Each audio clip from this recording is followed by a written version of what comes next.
বন্ধুগণ, প্রধান অতিথি হিসেবে আমার বক্তব্য শুরুতেই হয়ে গেছে।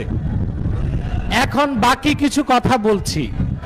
আমাদের আজকের এই প্রোগ্রামকে কেন্দ্র করে প্রবাসী কিছু সাংবাদিক ওলামায়ে কেরামকে ধান্দাবাজ বলছে।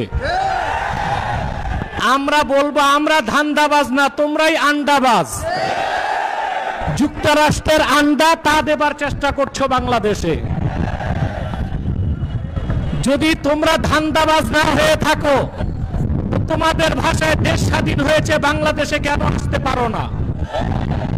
সৎ সাহস বুকের পাতা থাকলে ওলামায়ে কেরামকে মোকাবেলা করতে হলে বাংলাদেশের মাঠে এসে কথা বলো।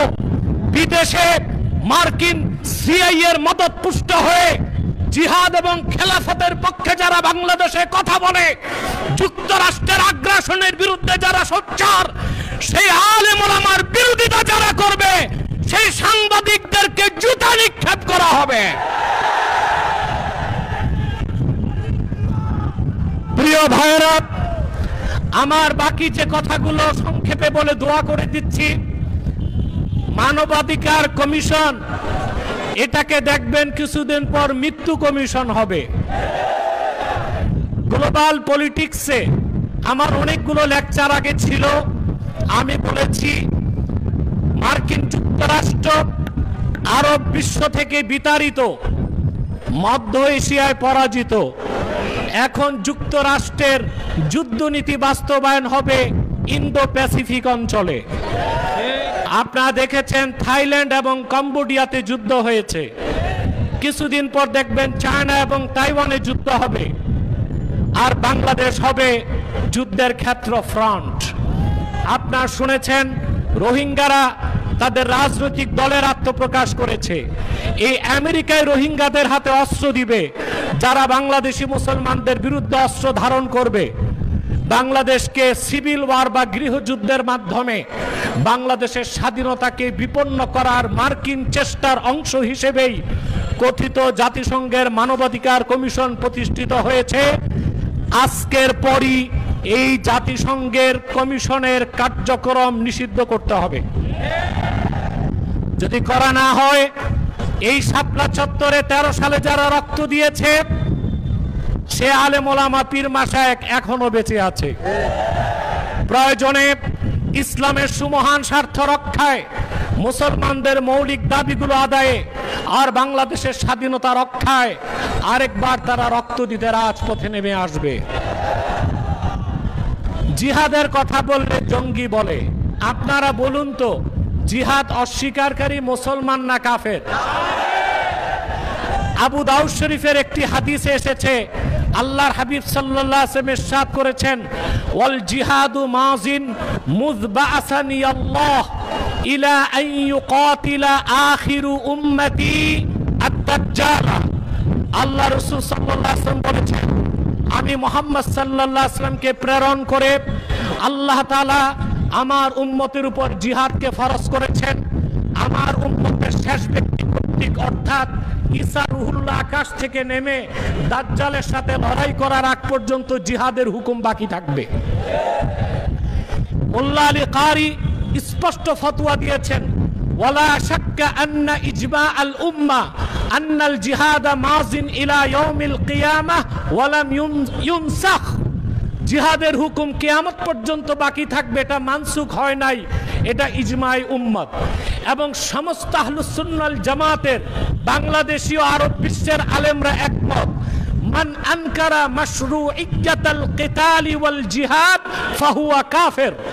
জিহাদ বা কেতালকে যে অস্বীকার করবে, জিহাদ বা কেতালকে যে সন্ত্রাস বলবে, নিঃসন্দেহে সে কাফের। আগে ছিল একদল দালাল মৌলবী যারা হিন্দুস্তানের ব্রাহ্মবাদের দালালি করত, ফেসিবাদের দালালি করত। আর এখন কিছু মৌলবী মাঠে নেমেছে যারা যুক্তরাষ্ট্রের দালালি করছে। আপনারা দেখেছেন শুধু হেফাজতের মহাসমাবেশে করিডোরের বিরুদ্ধে বক্তব্য দেওয়া হয়েছে। আরো দুটো মহাসমাবেশ হয়েছে করিডোর ইস্যুতে, চট্টগ্রাম পোর্ট ইস্যুতে। পার্বত্য চট্টগ্রাম ইস্যুতে কোনো বক্তব্য আমরা পাই নাই। বড় বড় দল আপনারা যারা ক্ষমতায় দেখার স্বপ্ন দেখছেন, দেশ থাকলে না ক্ষমতায় যাবেন, দেশের স্বাধীনতাই বিপন্ন হচ্ছে। বিদায় লগ্নে দোয়ার আগে একটা কথা বলবো, হানাফি মাযহাবের এটা মতন এবং ফাতাওয়া মুফতাবিহি কওল, ইন হাজামাল আদু আলা বালাদিন তাখরুজুল মারআতু বিগাইরি ইযনি যাওজিহা ওয়াল আমাতু বিগাইরি ইযনি মাওলাহা। যদি কোনো মুসলিম ভূখণ্ডে শত্রুরা প্রবেশ করে স্বাধীনতা হস্তক্ষেপ করতে, সেই দেশের মহিলাদের উপর ওয়াজিব হয়ে যাবে স্বামীর অনুমতি ছাড়া জিহাদের ময়দানে যাবে। দাসী বান্দীদের উপর ওয়াজিব হয়ে যাবে মনিবের অনুমতি ছাড়া জিহাদের ময়দানে যাবে। আজকের শাপলা চত্বর থেকে সরকারকে হুঁশিয়ারি দিচ্ছি, যদি দেখি ইসলামের স্বার্থ বিরোধী কোনো কাজ হচ্ছে, যদি দেখি মার্কিন এজেন্ডা বাস্তবায়ন হচ্ছে, যদি দেখি আমার স্বাধীনতায় মার্কিন আগ্রাসন থাবা বসাচ্ছে, আরেকবার জিহাদের অস্ত্রগুলো ঝনঝনায় উঠবে।